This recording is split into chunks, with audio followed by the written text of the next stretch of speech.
વાત કરતાં પહેલાં એ લોકો તૈયારીમાં જ હશે એવું જ લાગ્યું, પણ તૈયારી નથી.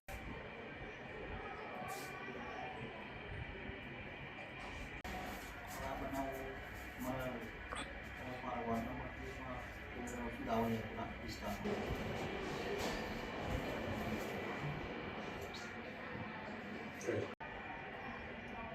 કશી બીજી તકલીફ છે કશું?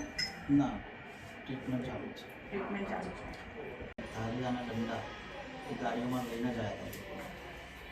એવું પ્લાનિંગથી કરવામાં આવશે. પ્લાનિંગથી જ. અને એ હતા જ હુમલો કર્યો મારી પર. અને પછી મારો મોબાઈલ અને મારી જોડે જે પેમેન્ટ હતું એ પણ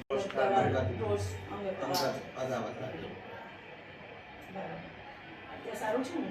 હા, તમે સૌને નમસ્કાર, જય મહારાજ. મારું નામ હેમલબેન રાજુભાઈ પટેલ છે. હું પ્રદેશ કિસાન મોરચાની મહામંત્રી છું. આજે આ પ્રકાશભાઈ છે તે શહેરના મહામંત્રી છે કિસાન મોરચાના. એમની ઉપર હુમલો થયો છે, જે અંગત અદાવત રાખીને હુમલો કરવામાં આવ્યો છે. અને એ હુમલાથી આ કિસાન મોરચાના જે મહામંત્રી છે એમને ખૂબ જ વાગ્યું છે અને એમની તબિયત પણ નાદુરસ્ત છે. તો આજે એમની મુલાકાત કરવામાં આવ્યા છે અને આ બનાવ ફરી ના બને એની અમે તકેદારીના પગલાં લેવામાં આવશે.